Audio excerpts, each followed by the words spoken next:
भाई खुशी की बात है, इस गीत पर खुश होकर हमारे बल्लू मुंडा, जी हाँ बल्लू मुंडा जी की तरफ से 111 रुपये का सप्रेम भेंट आया है। हम उन्हें लिटिल स्टार म्यूजिकल ग्रुप के तमाम दर्शकों की ओर से धन्यवाद प्रदान करेंगे।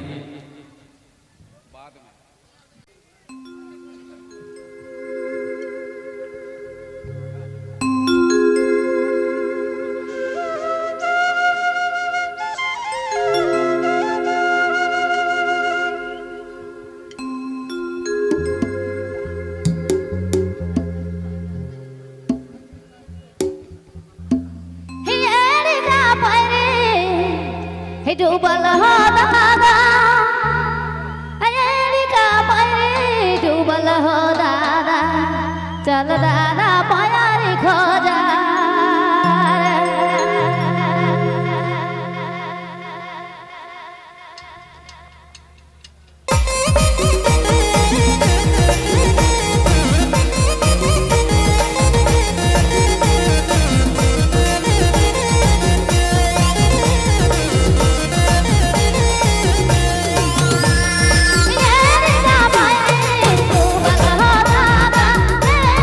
Ka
DJ